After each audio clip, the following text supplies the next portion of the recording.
The howling wind carried screams of terror across the snow-capped mountains as the Butterfield Overland Mail stagecoach careened off the treacherous mountain pass, sending Lydia Crawford plummeting into the ravine below while the remaining passengers watched in horror, unable to help as the driver fought desperately to control the panic-stricken horses. Isaac Turner had been tracking the stagecoach's path from a distance, his keen eyes spotting the disaster unfold from his position on the ridge. The seasoned cowboy didn't hesitate. There was someone down there who needed help, and every second counted in the brutal winter conditions of the Sierra Nevada mountains. The year was 1869, and survival in these mountains during winter was nearly impossible without shelter. Isaac guided his horse as close to the edge as he dared before dismounting. The animal snorted nervously as Isaac secured him to a sturdy pine tree. "Easy, Thunder," he murmured, patting the horse's neck. "I'll be back." He grabbed his rope, canteen, and blanket from his saddlebag, knowing full well that whoever fell would need immediate warmth if they were still alive. The cowboy peered over the edge, squinting through the blowing snow. The ravine wasn't a straight drop. It sloped steeply with jagged rocks and fallen trees, creating a treacherous path. In the growing twilight, he could make out something dark against the white snow about 50 feet down. He secured his rope to a sturdy tree and began his descent. Isaac's boots slipped on the icy surface as he carefully made his way down. His hands, protected only by worn leather gloves, grew numb as he gripped the rope. The biting cold penetrated his wool coat, but the exertion of the climb kept his blood flowing. 20 minutes of careful descent brought him to a small ledge where a crumpled form lay half buried in snow. "Hello," he called out, approaching cautiously. "Can you hear me?" As he brushed away the snow, Isaac revealed the face of a young woman, her skin pale against her dark hair. Blood stained the snow beneath her head. For a moment he feared he was too late, but then he saw a small cloud of breath escape her lips. "Thank God," he whispered, immediately checking for broken bones. The woman moaned softly as his hands gently probed her limbs. Nothing seemed broken, but he couldn't be certain. The head wound worried him most. "Madam, can you open your eyes?" Isaac asked, his voice raised to carry over the howling wind. Lydia's eyelids fluttered, and she gasped in pain as consciousness returned.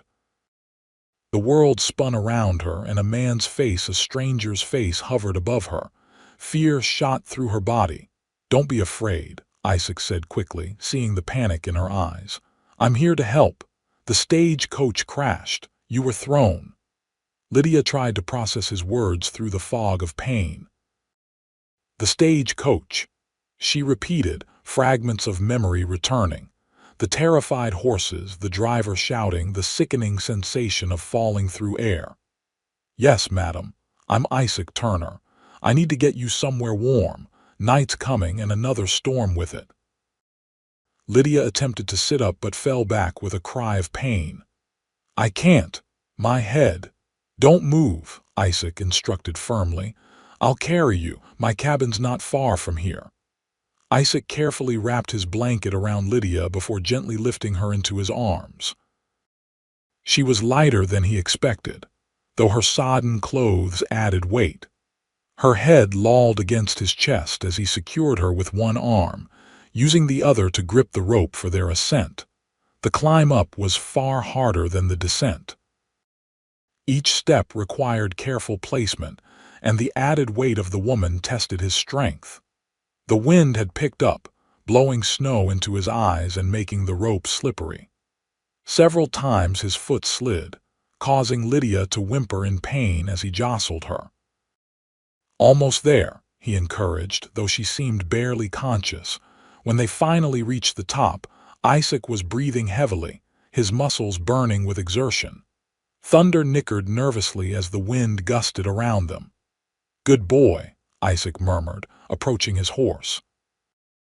Now came the challenge of mounting while holding Lydia. With careful maneuvering, he managed to drape her across the saddle before pulling himself up behind her. He cradled her against his chest with one arm while taking the reins with his free hand. "Hold on, madam," he said, turning Thunder toward his cabin 5 miles distant. "Just hold on." Lydia drifted in and out of consciousness during the ride. The motion of the horse sent waves of pain through her head, but the warmth of the man behind her kept the worst of the cold at bay. She couldn't remember why she had been on the stagecoach or where she had been headed. All she knew was pain and cold and the strong arms that held her secure. Isaac's cabin appeared as a dark shadow against the whiteness of the landscape. Built into the side of a small hill for protection from the elements, it was modest but sturdy. A small barn stood nearby where he kept Thunder and his pack mule during the harsh winter months. He dismounted carefully, holding Lydia close as he carried her to the cabin door. Inside, embers still glowed in the fireplace from the morning's fire. He laid Lydia on his bed little more than a wooden frame with a straw mattress covered in furs and quickly built up the fire. As warmth began to fill the one-room cabin, Isaac turned his attention back to his unexpected guest.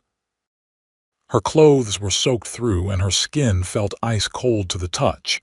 He knew she needed to be warmed up quickly, but propriety gave him pause. "Madam, can you hear me?" he asked, gently patting her cheek. "Your clothes are wet. You need to get into something dry." Lydia's eyes opened slightly. "Cold," she whispered through chattering teeth. "I know. I need to help you change. I have some clothes that might fit you." Isaac moved to a wooden trunk at the foot of his bed and pulled out a flannel shirt and wool trousers. They would be too large for her, but they were dry. He helped her sit up, supporting her weight as he removed her sodden cloak.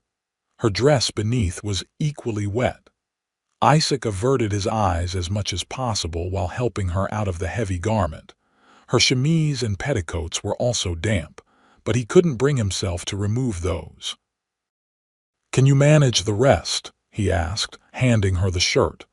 Lydia nodded weakly, and Isaac turned his back to give her privacy, busying himself with heating water for tea. Behind him, he heard the rustle of fabric as she struggled to change. "I'm decent," she finally said, her voice barely audible. Isaac turned to find her dressed in his shirt, which hung to her knees. Her wet clothes lay in a heap beside the bed.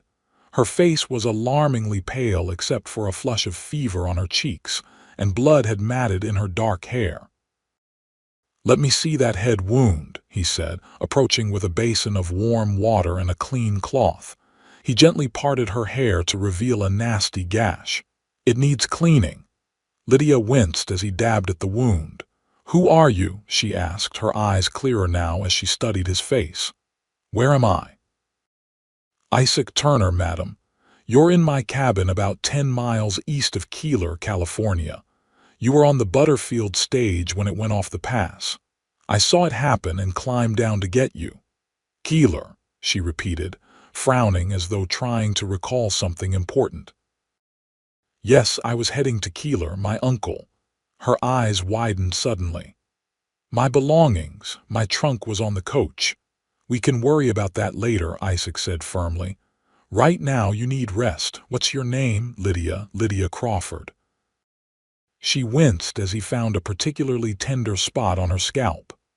"Well, Miss Crawford, you're lucky to be alive. That's quite a fall you took. The others, the driver and the other passengers." Isaac's expression grew somber. The coach continued on. "I couldn't see clearly through the snow, but it looked like the driver got it under control further down the pass. They probably think you're dead." Lydia closed her eyes, absorbing this information. "Thank you for saving me, Mr. Turner." "Isaac, please," he said, finishing with her wound and moving to prepare a cup of tea with honey. "Here, drink this. It'll help with the cold." Lydia accepted the cup gratefully, her hands still trembling. As she sipped the sweet liquid, she studied her rescuer more carefully. Isaac Turner appeared to be in his early 30s, with weathered skin that spoke of years under the sun. His dark hair was flecked with silver at the temples, and his eyes were a striking blue against his tanned face. He moved with the easy confidence of a man accustomed to handling himself in difficult situations. "Are you a rancher?" she asked. Isaac smiled slightly. "Of a sort. I have a small spread about a day's ride from here. This is my hunting cabin. I come up here in winter for trapping." He nodded toward the far wall where several animal pelts hung. "It's not much, but it's warm."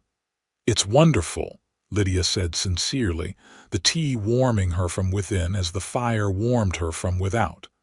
"I don't know what would have happened if you hadn't found me." "No need to think about that now," Isaac replied, moving to check on the fire.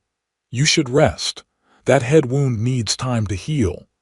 Lydia's eyelids grew heavy as exhaustion overtook her. She wanted to ask more questions about how long she would be here, about how she would get to Keeler, about what would happen next, but sleep claimed her before she could form the words. Isaac watched as she drifted off, her breathing becoming deep and regular.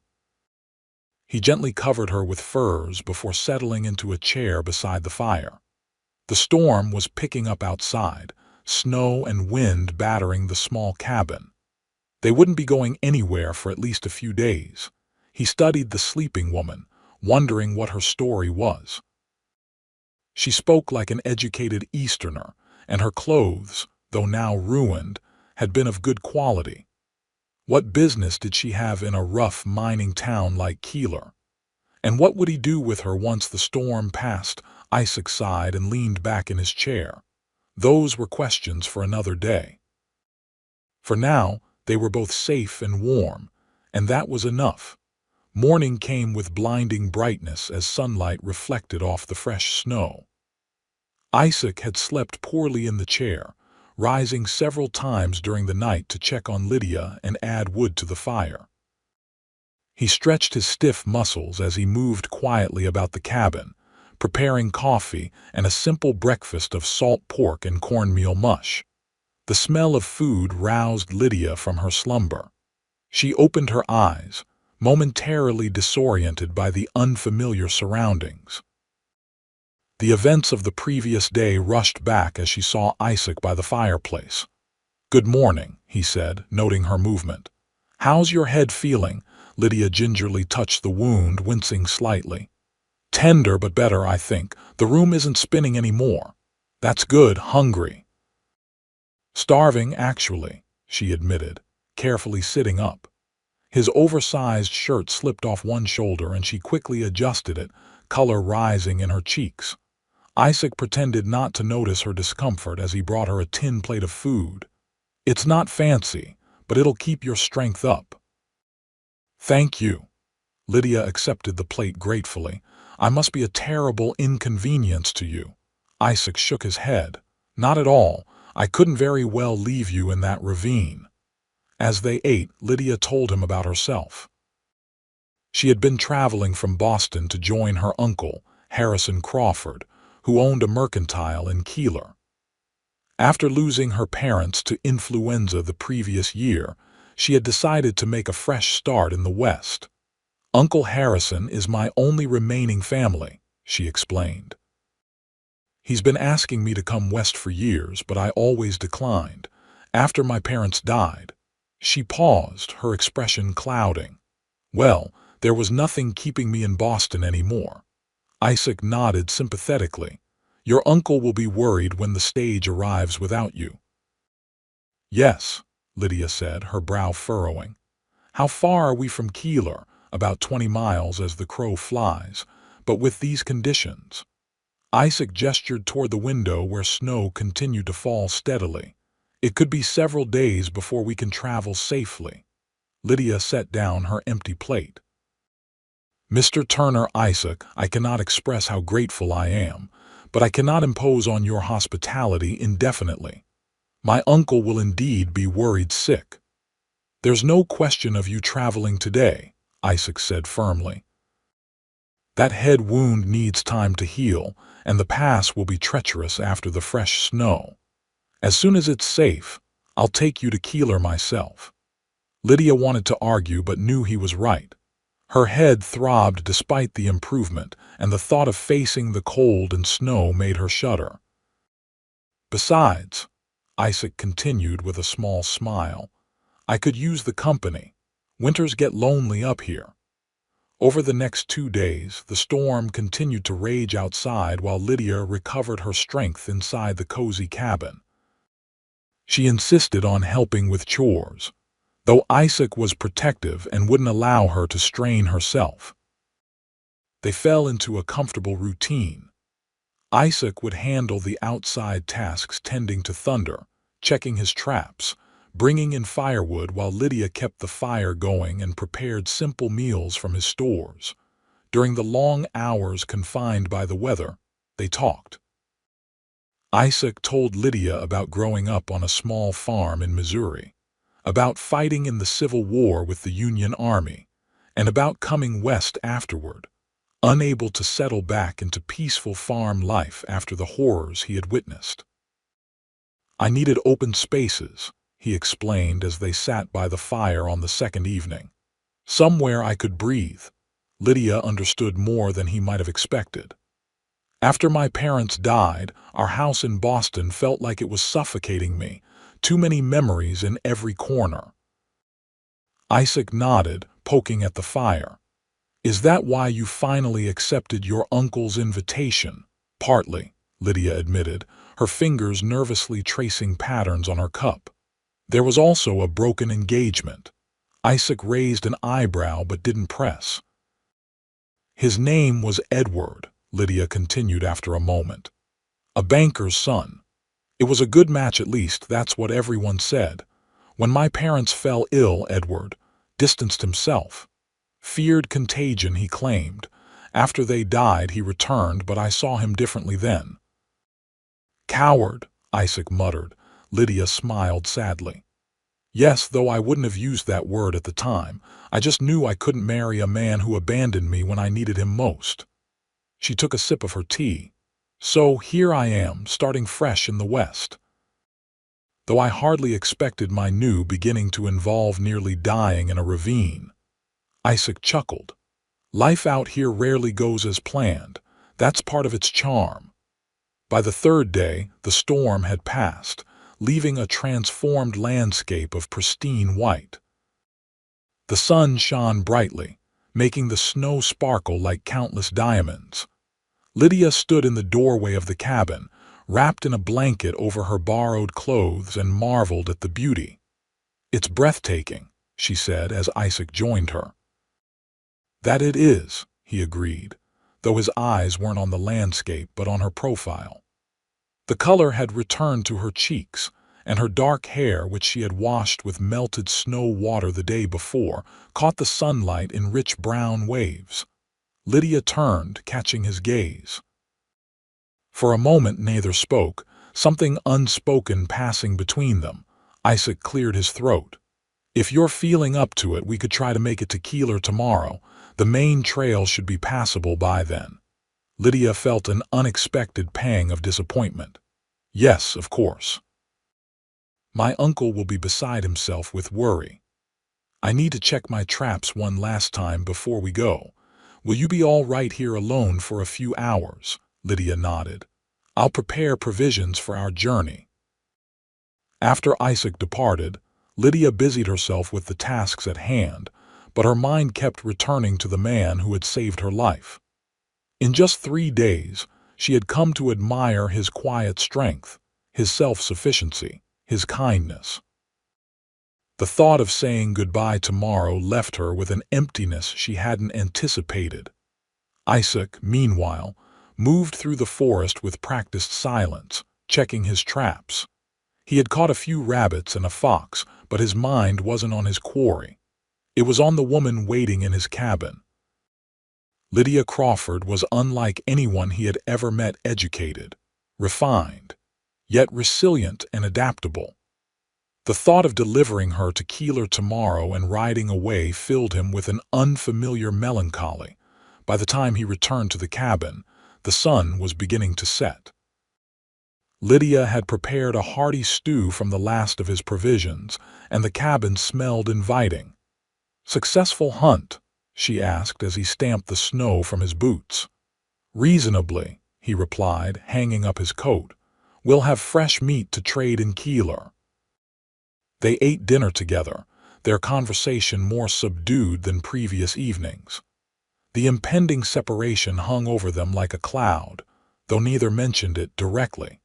After dinner, Isaac retrieved a small wooden box from his trunk. "I've been saving this for a special occasion," he said, opening it to reveal a small amount of coffee, a luxury in these parts, especially during winter. Lydia's eyes widened. "Are you sure? That must be very precious." "What better time than now?" he said, already preparing to brew it.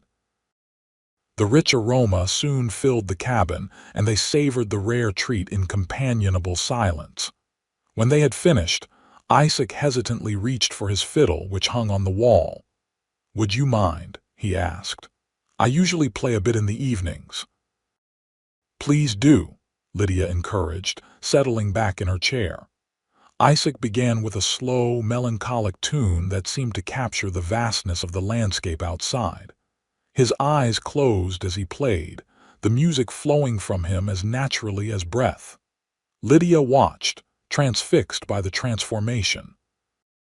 The reserved cowboy she had come to know over the past days was revealing another layer of himself through the music. When the last note faded, Lydia realized there were tears in her eyes. "That was beautiful," she said softly. "What is it called?" "It doesn't have a name," Isaac admitted, setting the fiddle aside. "Just something I made up over the years. You're very talented." "Just something to pass the time during long winters," he said dismissively, though her compliment clearly pleased him. The fire crackled between them as silence descended once more. Tomorrow they would leave this small haven they had shared, returning to the wider world with all its complications and expectations. "Isaac," Lydia began hesitantly, "I want you to know how grateful I am. Not just for rescuing me, but for—" She gestured around the cabin, searching for the right words. These days have been special." Isaac met her gaze across the firelight.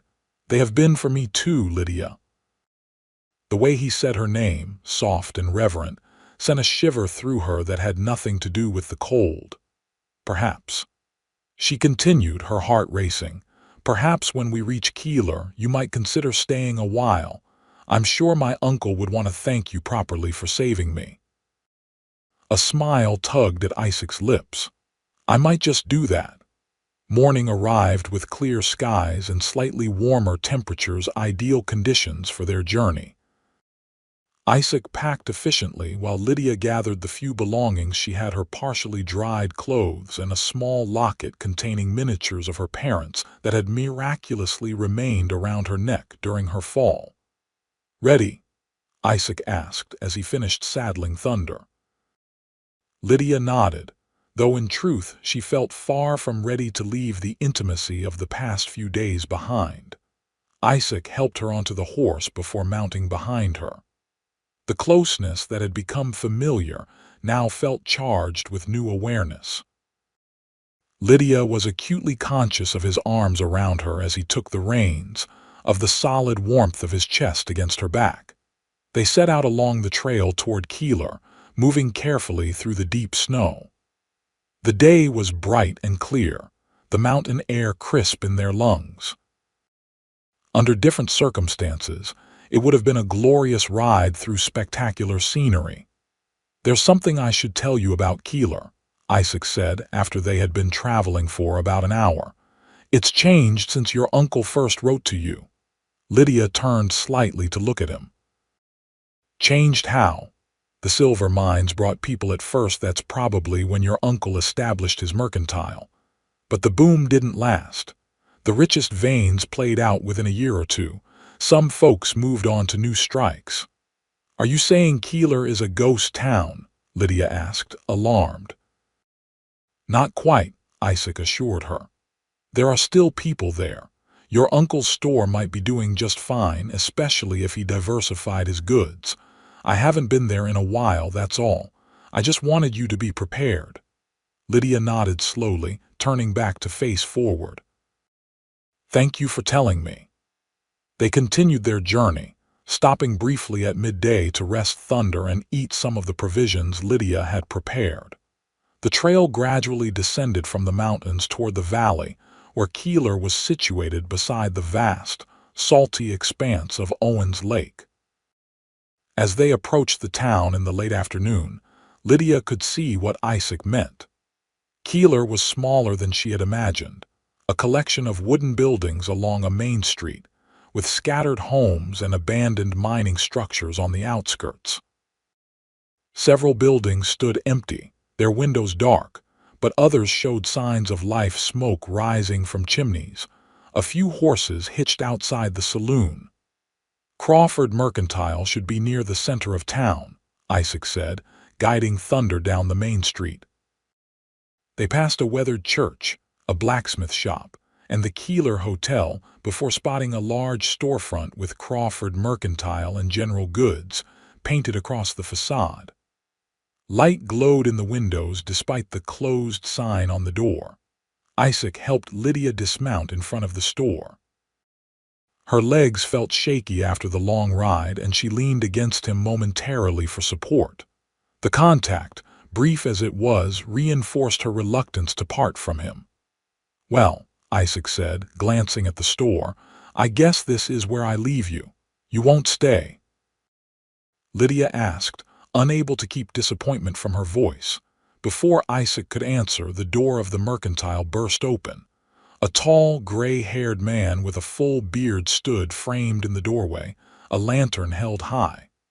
Lydia, he called, disbelief evident in his voice. My God, is that you? Uncle Harrison, Lydia cried, moving toward him. The older man rushed forward, enveloping her in a crushing embrace. We thought you were dead. The stage arrived 3 days ago. They said you fell from the coach during the snowstorm. They searched but found no sign of you in the darkness. I would have died if not for Mr. Turner, Lydia said, turning to introduce Isaac. He saw the accident happen and climbed down into the ravine to rescue me. Harrison Crawford turned to Isaac, his eyes shining with gratitude. Sir, I cannot begin to thank you. You saved my only niece, my only family. Anyone would have done the same, Isaac said, uncomfortable with the praise. Nonsense, Harrison declared. Few men would risk their lives climbing down a ravine in a snowstorm. You must come inside. You'll stay for dinner at the very least. Isaac glanced at Lydia, who looked back at him with hopeful eyes. I suppose Thunder could use a proper stable for the night, he conceded. Harrison beamed. Excellent. There's room at the livery next door. Bring your horse around and I'll show Lydia inside. We have so much catching up to do.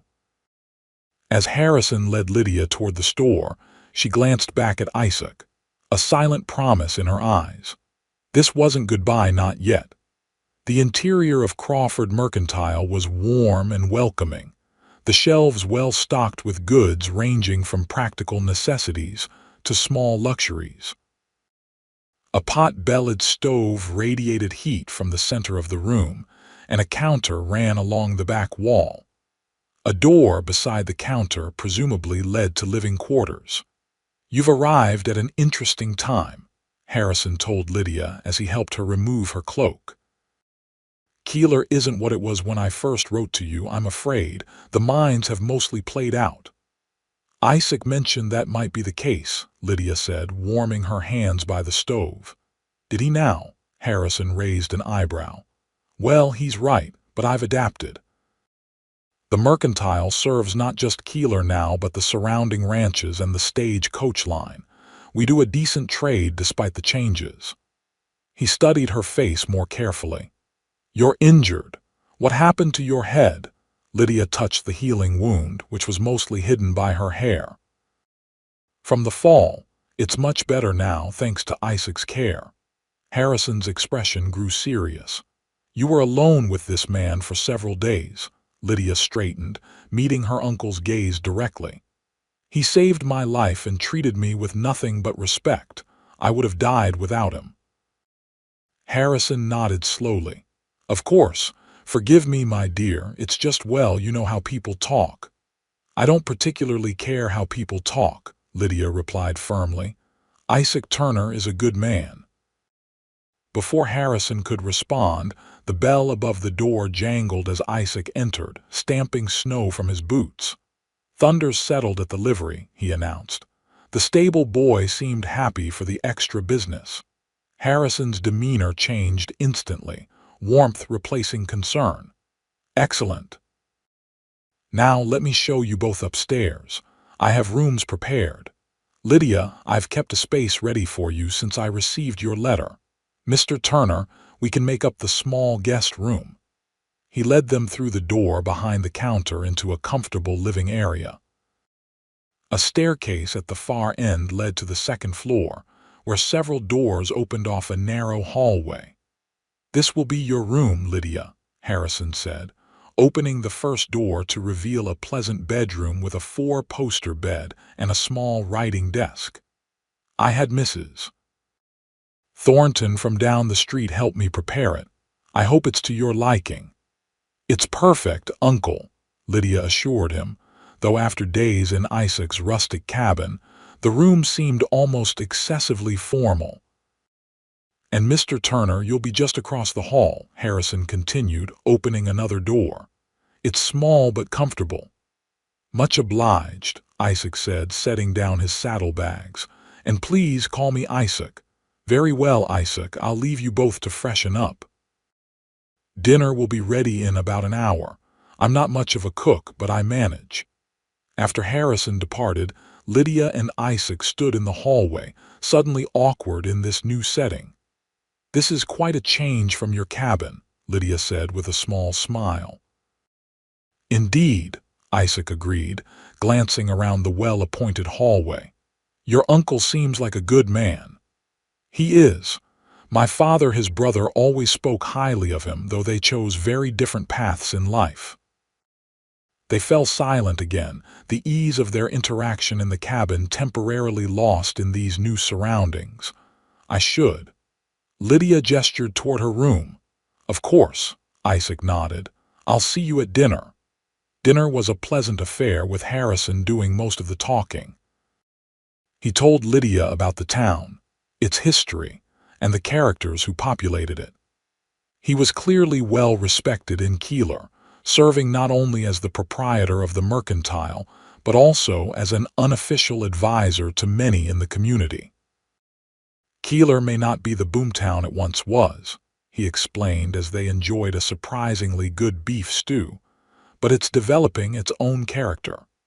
We have a doctor now, young fellow named Williams, came out west for his health, and Mrs. Thornton runs a small school for the children.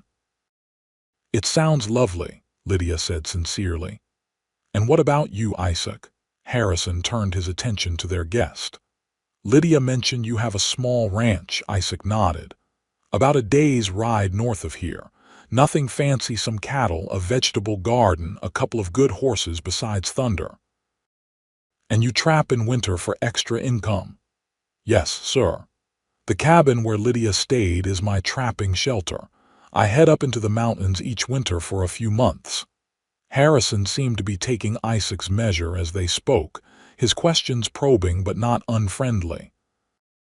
By the end of the meal, some of the initial wariness had faded from the older man's eyes. Well, Harrison said as he stood to clear the plates, it's been a long day for both of you. Perhaps we should turn in early. Isaac, how long do you plan to stay in Keeler? Isaac glanced at Lydia before answering. I hadn't given it much thought. A day or two, perhaps, before heading back to check on my place. You're welcome to stay as long as you like, Harrison said generously. It's the least I can offer the man who saved my niece. Later, as Lydia prepared for bed in her new room, a soft knock came at her door. She opened it to find Isaac standing in the hallway, looking somewhat uncomfortable in the confined space. "I wanted to say good night," he said quietly, "and to make sure you're feeling all right after the journey." "I'm fine," Lydia assured him, "just a bit overwhelmed. Everything has happened so quickly." Isaac nodded. "Your uncle seems pleased to have you here." "Yes, he's been very kind." Lydia hesitated, then added, "I meant what I said earlier about hoping you might stay in Keeler a while." "Did you now?" A small smile played at the corners of Isaac's mouth. "I did," Lydia confirmed, her cheeks warming under his gaze. "I would like the chance to know you better away from survival situations." Isaac's smile broadened. "I think that could be arranged. Good night, Lydia." "Good night, Isaac." As she closed the door, Lydia leaned against it, her heart beating faster than it should for a simple goodnight exchange. She had known this man for only a few days, yet he had already become important to her in ways she couldn't fully articulate. The next morning, Lydia woke to the sounds of Keeler coming to life, wagon wheels on the packed dirt street, voices calling greetings, the distant ring of the blacksmith's hammer. For a moment, she felt disoriented, the comfort of her bed a stark contrast to the rustic accommodations of Isaac's cabin. She dressed quickly in clothes Harrison had provided, simple but well-made garments that had belonged to a customer who ordered them but never returned to collect them. They fit reasonably well, though she would need to acquire more appropriate attire soon. Downstairs, she found Harrison already opened for business, attending to an elderly woman selecting spools of thread. "Ah, Lydia, come meet Mrs. Thornton," Harrison called when he spotted her. "She helped prepare your room." Mrs. Thornton proved to be a cheerful widow in her 60s who taught the local children in a small schoolhouse at the edge of town. "We're so pleased to have another young lady in Keeler," she told Lydia warmly, "especially one with Eastern education. Perhaps you might consider helping with the school sometimes. The children would benefit from your knowledge." "I would be happy to help," Lydia replied, genuinely touched by the welcome. As they chatted, Isaac entered the store from outside, his hair damp from washing and his face freshly shaved. He nodded politely to Mrs. Thornton before approaching Lydia. "Good morning," he said, his eyes taking in her new attire. "You look well." "Thank you," Lydia replied, suddenly conscious of Mrs. Thornton's interested gaze moving between them. "Did you sleep comfortably?" "Like a log," Isaac confirmed. "Your uncle has already been giving me a tour of the town this morning." "Has he?" Lydia glanced at Harrison, who shrugged innocently. "I thought our guest might appreciate seeing what Keeler has to offer," Harrison explained. "Isaac was kind enough to help me unload some heavy crates that arrived on yesterday's stage, so I offered him breakfast at the hotel in return." Mrs. Thornton, clearly bursting with curiosity about the handsome stranger who had arrived with Harrison's niece, made a transparent attempt to extend her shopping. "Perhaps Mr. Turner," Isaac supplied. "Mr. Turner might like to attend our church social next Sunday. We're a small congregation but very welcoming." Isaac glanced at Lydia before responding. "That's kind of you, madam. I may still be in town then." After Mrs. Thornton finally departed with her purchases and the promise to return with a fresh pie for dinner, Harrison turned to Lydia. "I thought you might like to see the town as well. Isaac has offered to escort you while I mind the store."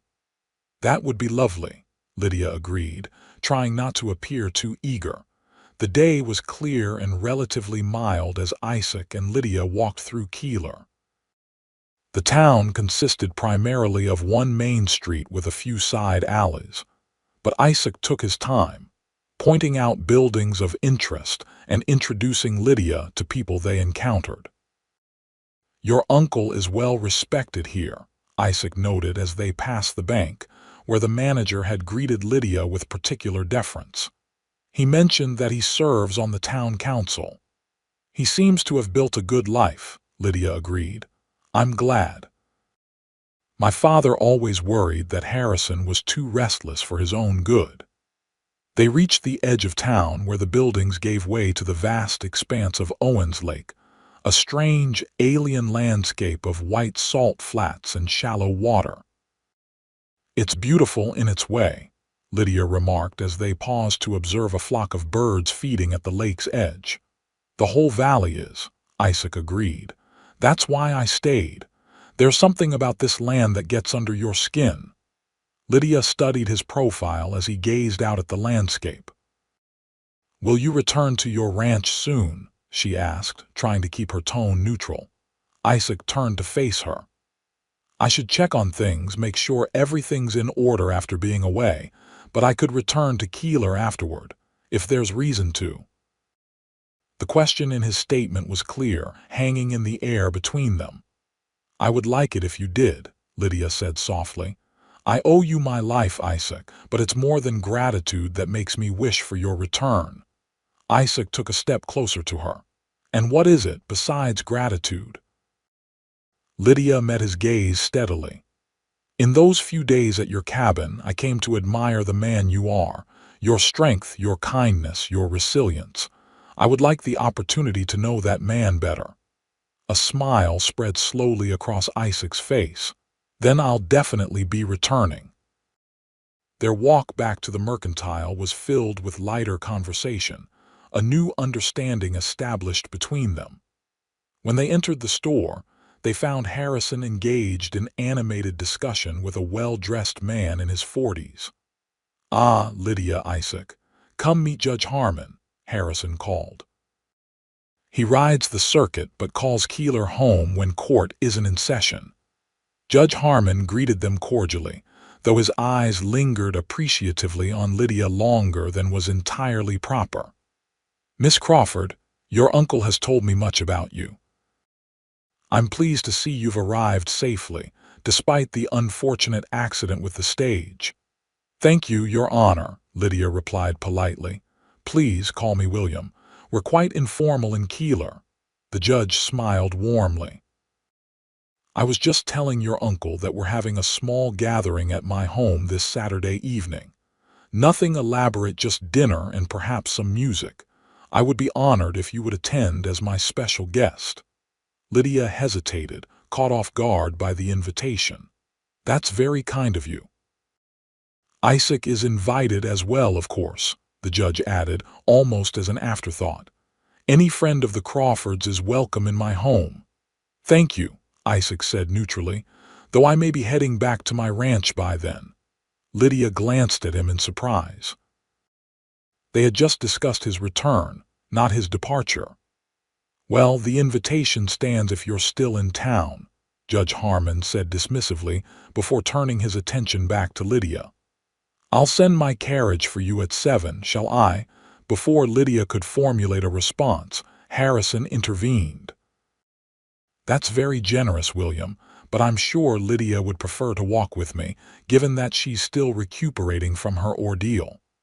The judge looked disappointed but nodded. Of course. I'll expect you both at 7 then, and Mr. Turner if you're still in Keeler. With a tip of his hat, he departed. An awkward silence fell after the judge's exit. Isaac's expression had grown guarded, reminding Lydia of when she had first awakened in his cabin. Well, Harrison said brightly, seemingly oblivious to the tension. That's quite an honor, Lydia. William Harmon is the most eligible bachelor in Keeler, a Harvard man, no less. Is he indeed? Lydia replied non-committally, her eyes on Isaac. I should check on Thunder, Isaac said abruptly. Make sure he's being properly cared for at the livery. Before Lydia could protest, he had left the store, the bell jangling in his wake. Did I say something wrong? Harrison asked, puzzled. Lydia sighed. I think Judge Harmon's interest was rather obvious, Uncle, and perhaps not welcome. Harrison's eyebrows rose. Surely you're not referring to Isaac Turner? Lydia, he's a fine man and I'm grateful for what he did, but the judge is a much more suitable match for someone of your background." "My background?" Lydia echoed incredulously. "Uncle, I came west to escape exactly that kind of thinking. I will decide for myself who is or isn't suitable." Harrison held up his hands in surrender. "Of course, my dear, I just want what's best for you." "Then please trust me to know my own heart," Lydia said firmly.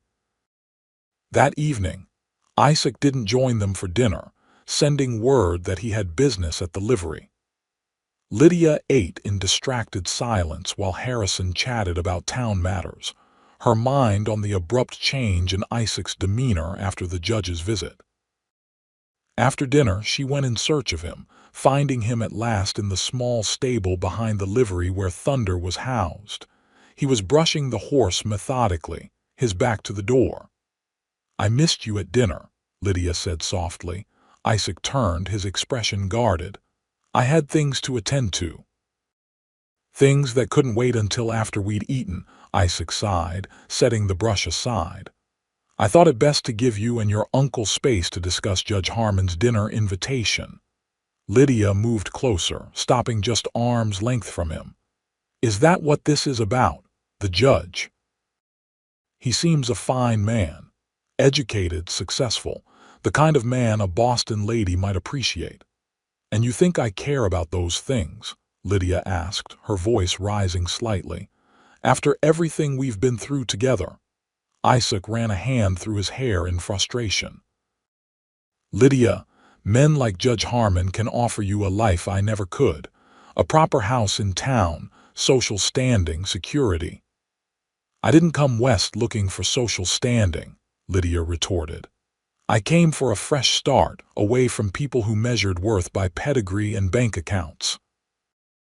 "Your uncle seemed pleased about the judge's interest," Isaac observed. "My uncle doesn't know me as well as he thinks he does," Lydia countered. "I value courage, kindness, and honesty far more than Harvard degrees or fine houses." A hint of a smile touched Isaac's lips. "Do you now?" "I do." Lydia took another step forward, closing the distance between them. "The man who risked his life to save a stranger means far more to me than the man who sent his carriage so I wouldn't have to walk." Isaac's expression softened.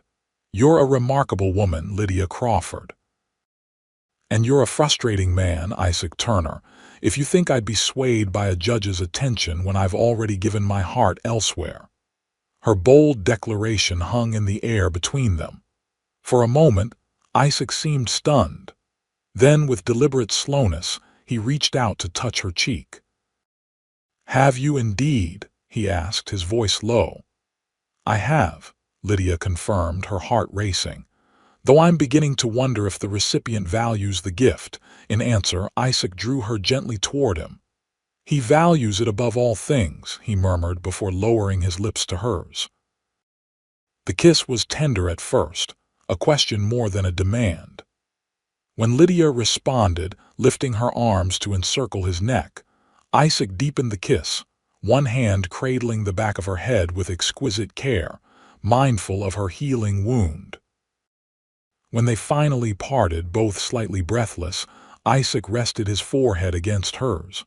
"I should speak to your uncle," Lydia smiled. "Yes, you should, but not about Judge Harmon's dinner party." Isaac chuckled, the sound rumbling through his chest against her.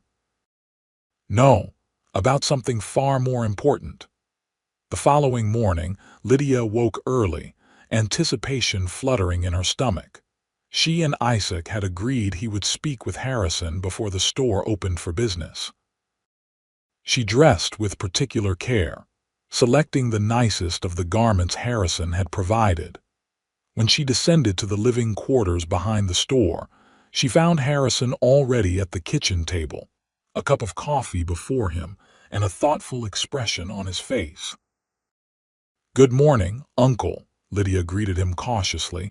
Harrison looked up, studying her face for a long moment before speaking. "Isaac Turner came to see me at sunrise." "Did he?" Lydia tried to sound casual as she poured herself a cup of coffee. "He did." Harrison took a sip from his cup. Interesting man, your Mr. Turner. Not what I expected when I first saw him. Lydia sat across from her uncle. What did he say to you? He said that he had developed feelings for you during your time together, that he would like my blessing to court you properly. Harrison set down his cup. He also said that regardless of my answer, he intended to pursue you if you were willing, but that he hoped for my approval out of respect for family. And what did you tell him? Lydia asked, her heart racing.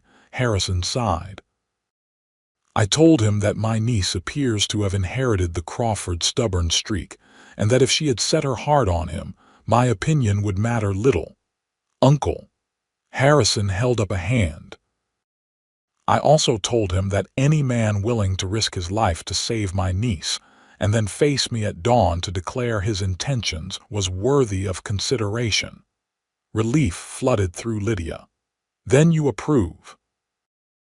I'm reserving judgment, Harrison replied, though his stern expression was belied by the twinkle in his eye. But I gave him permission to call on you, with the understanding that I expect him to proceed honorably. Of course he will, Lydia said indignantly. Isaac is the most honorable man I've ever met. Harrison nodded slowly. Yes, I believe he is, which is why I suggested he might want to settle closer to Keeler if his intentions toward you are serious. You did? Lydia was surprised.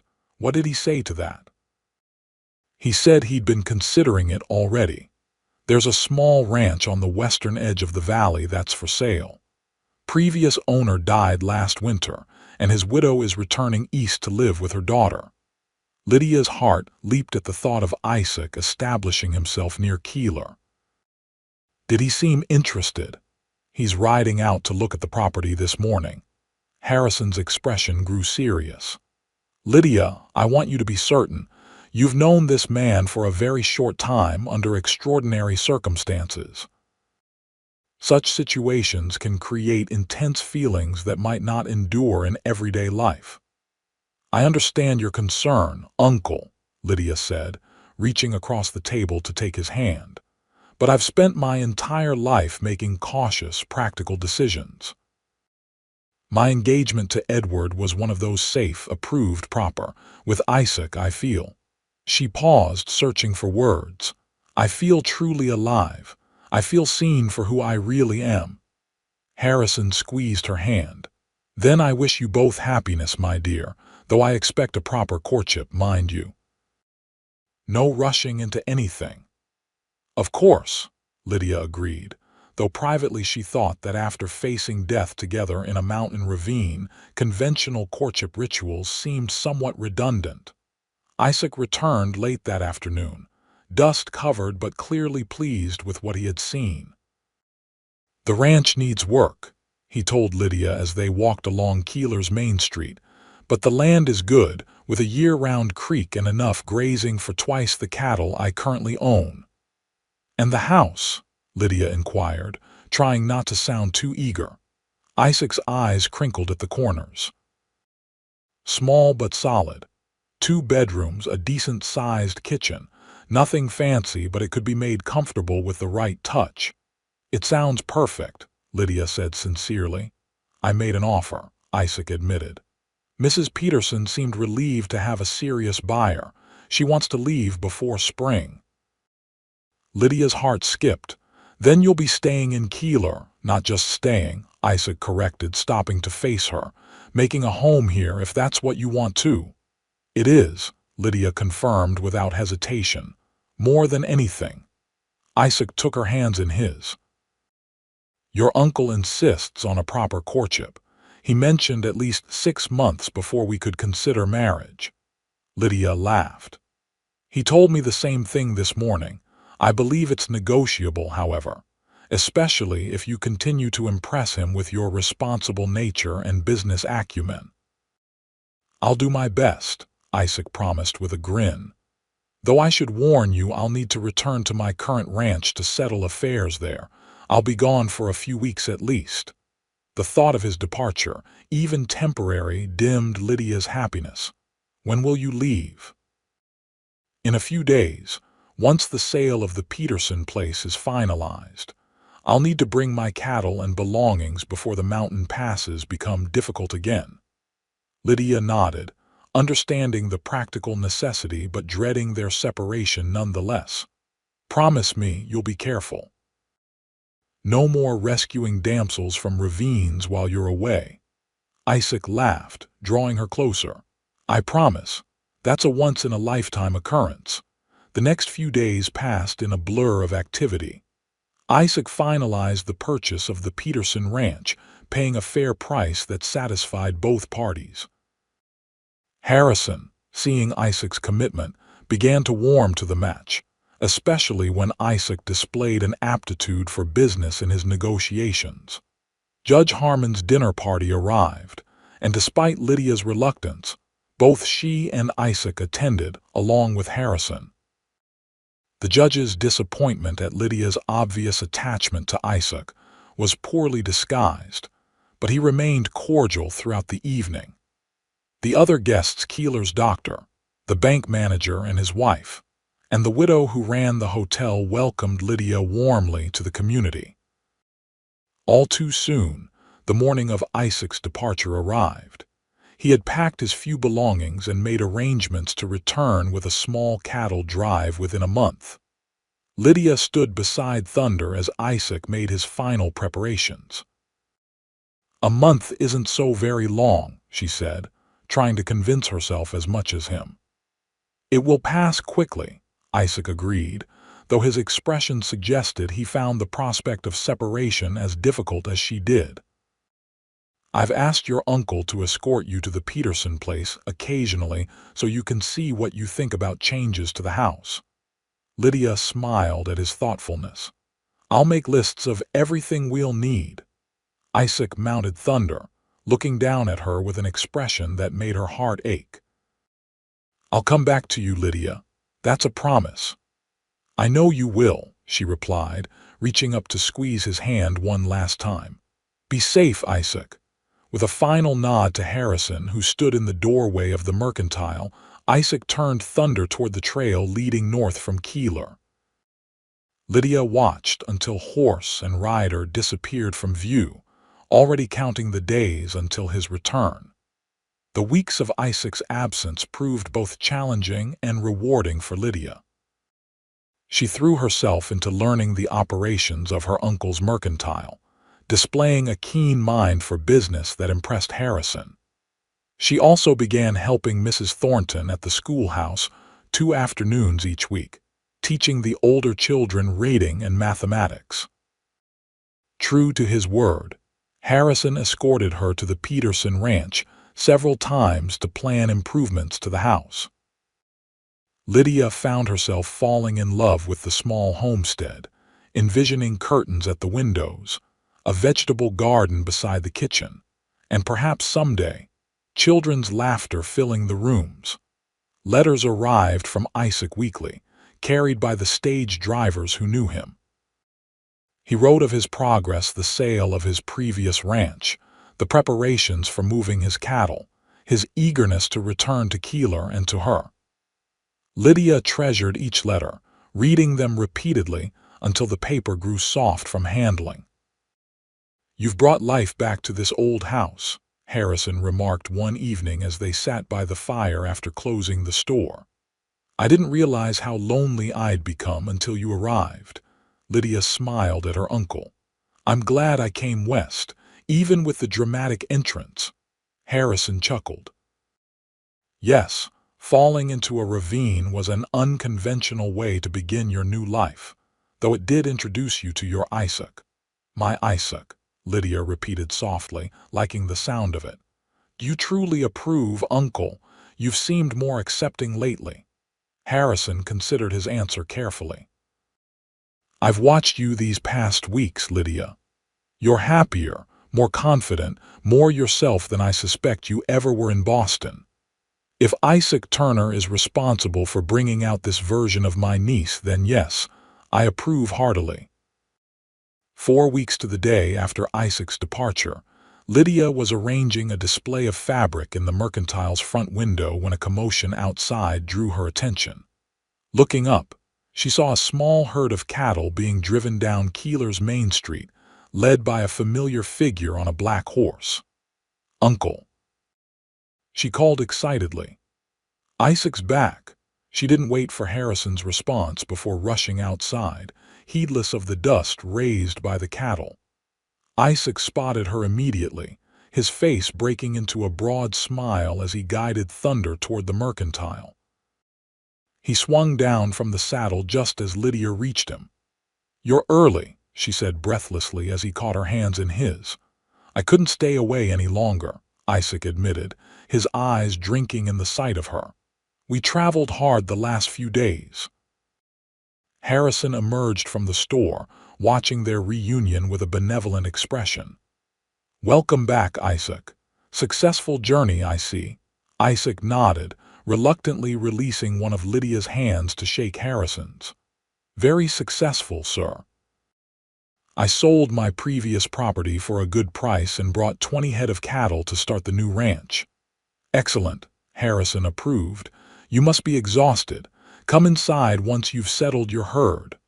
"Thank you," Isaac replied. "My drovers will take the cattle to the Peterson to my ranch. I'll join them after I've spoken with you and Lydia." An hour later, Isaac sat at the kitchen table in the living quarters behind the mercantile, clean and refreshed after washing away the dust of the trail. Lydia couldn't stop smiling as she served coffee, her joy at his return apparent to all. "I have something to discuss with both of you," Isaac said after taking a grateful sip of his coffee. "Something important." Harrison raised an eyebrow. "I hope you're not about to tell us you've changed your mind about settling in Keeler." "Quite the opposite," Isaac assured him. He reached into his pocket and withdrew a small velvet pouch. "I visited San Francisco before returning. Among other business, I acquired this." He appended the pouch, and a ring fell into his palm, a delicate gold band with a small but perfect diamond. Lydia's breath caught as Isaac turned to her. "I know we agreed to a proper courtship," he said, his eyes never leaving hers, "but I've had a great deal of time to think during my travels. Life is unpredictable and often short, as we both know too well.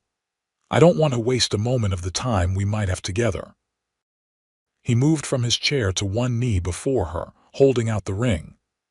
"Lydia Crawford, would you do me the honor of becoming my wife?" Lydia's eyes filled with tears as she looked from the ring to Isaac's earnest face. "Yes," she whispered, then more firmly, "Yes, with all my heart." Isaac slid the ring onto her finger before rising to embrace her, his kiss conveying all the longing of their separation. A throat clearing from Harrison reminded them they weren't alone.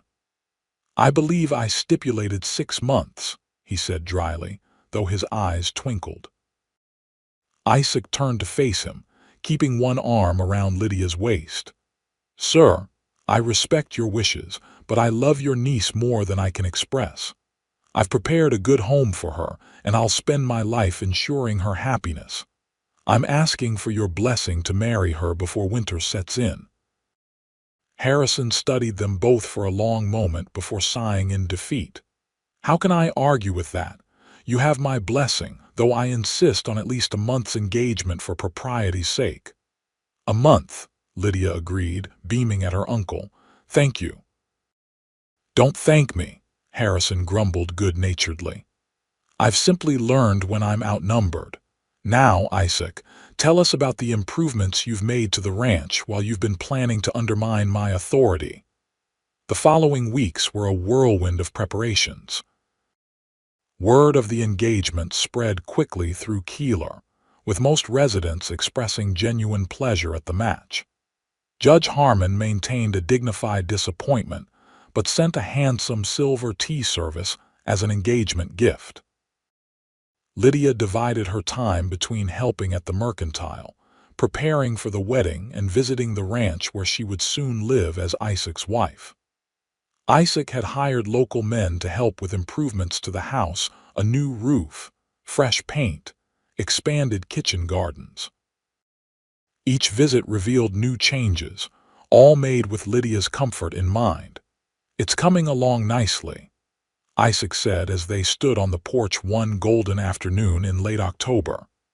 The aspens on the hillsides had turned brilliant yellow, contrasting with the deep green of the pines. "Though there's still much to do." "It's perfect," Lydia assured him, leaning against his side as they surveyed the small ranch. The cattle grazed peacefully in the meadow below, the creek sparkled in the autumn sunlight, and the mountains rose majestically in the distance. "I can't wait to make it our home." Isaac pressed a kiss to her temple. One more week. The wedding took place in Keeler's small church on the first Saturday of November. The entire town seemed to attend, filling the simple wooden structure to capacity. Mrs. Thornton had organized the schoolchildren to decorate with autumn flowers and ribbons, transforming the plain interior into a festive space. Lydia wore a dove-gray silk dress that Harrison had specially ordered from San Francisco, with a lace collar and cuffs that had belonged to her mother. As she walked down the aisle on her uncle's arm, her eyes fixed on Isaac waiting at the altar, she felt a profound sense of rightness, as though her entire life had been leading to this moment.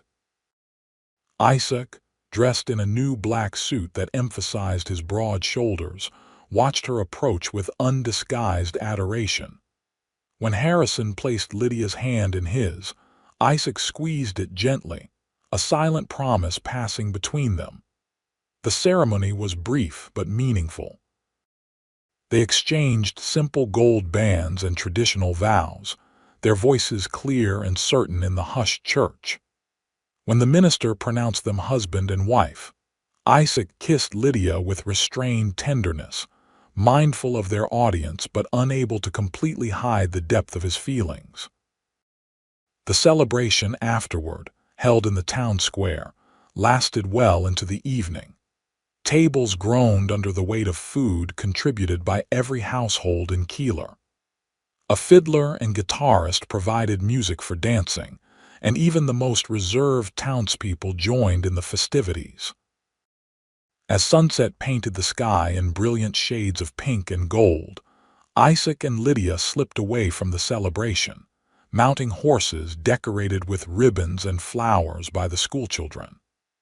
They rode toward their ranch, their home, accompanied by cheers and well wishes from the townsfolk. "Are you happy, Mrs. Turner?" Isaac asked as they rode side by side along the familiar trail. Lydia looked at her husband, her heart so full she could barely speak. "Happier than I ever imagined possible." Isaac reached across the space between their horses to take her hand. "I never thought I'd have this: a wife, a home, a future worth building. When I saw that stagecoach go over the edge that day, I had no idea I was riding toward everything I'd ever wanted. It seems impossible that something so wonderful could come from such a terrible accident," Lydia agreed. "But I'm grateful every day that you found me in that ravine." They reached the ranch as twilight deepened into night. Isaac helped Lydia dismount before leading the horses to the small barn. When he returned, he swept her into his arms to carry her across the threshold of their home. Inside, the cabin glowed with warm light from lamps that Harrison had arranged to have lit in anticipation of their arrival. A fire crackled in the hearth, taking the chill from the November air. On the table stood a bottle of wine and 2 glasses, another of Harrison's thoughtful gestures. Isaac set Lydia gently on her feet but kept his arms around her. "Welcome home, my love." Lydia raised her face for his kiss, her heart overflowing with joy. "Home," she repeated against his lips. "Our home." Later, as they lay together in the quiet darkness of their bedroom, Lydia rested her head on Isaac's chest, listening to the steady beat of his heart. Outside, the wind whispered through the pines, and somewhere in the distance, a coyote called to its mate. "I love you, Isaac Turner," Lydia murmured, sleep beginning to claim her. Isaac's arms tightened around her. "And I love you, Lydia Turner, more than I have words to say." As winter settled over the valley, the Turner Ranch became a haven of warmth and happiness. Isaac's cattle thrived in the sheltered pastures, and the house grew more comfortable with each passing week as Lydia added her touch to every room. They established routines and traditions, learning the rhythms of married life with joy and occasional humorous missteps. Harrison was a frequent visitor, riding out from Keeler whenever the weather permitted. He took obvious pleasure in seeing his niece so content, and a genuine friendship developed between him and Isaac. "You've done well here," Harrison remarked to Isaac on a clear December day as they stood surveying the ranch. "Better than I expected, I'll admit." Isaac smiled, watching Lydia through the kitchen window as she prepared dinner. "I have every reason to succeed now."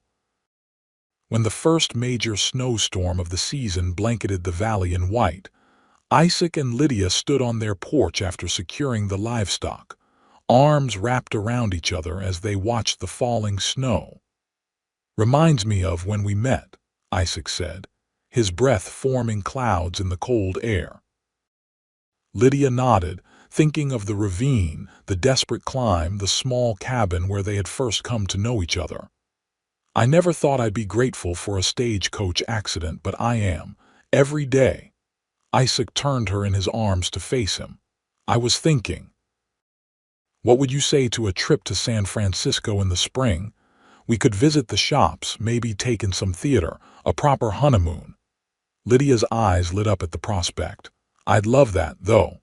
She hesitated, a mysterious smile playing at her lips. "We might need to plan for 3. Isaac's brow furrowed in confusion before comprehension dawned. "Are you saying?"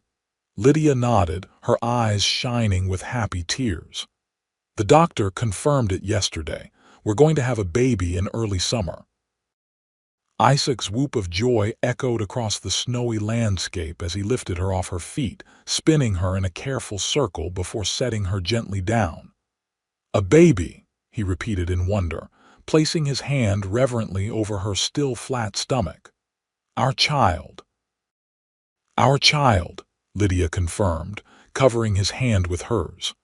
"The first of many, I hope." Isaac kissed her then in the falling snow with all the love and gratitude in his heart.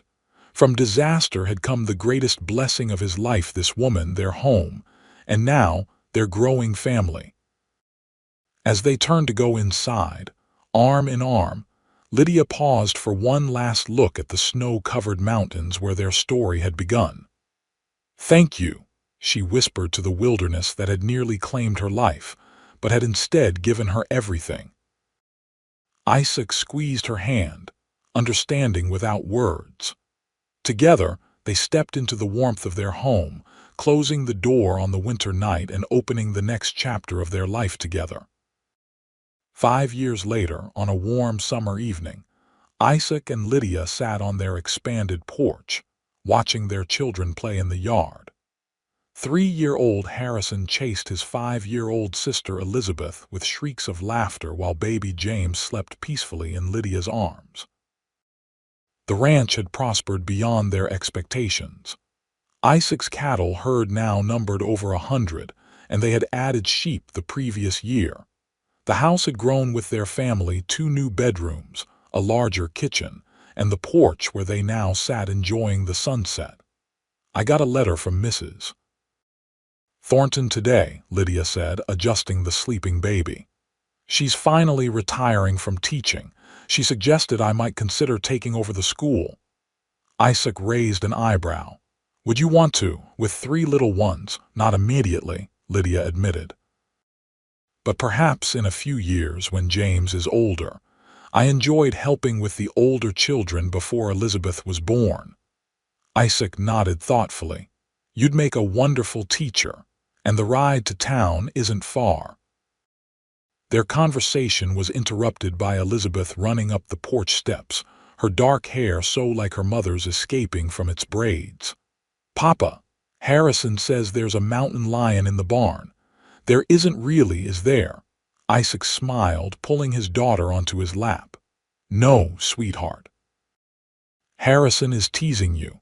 The only animals in our barn are horses, cattle, and maybe a few mice." "I told him you'd say that," Elizabeth declared triumphantly.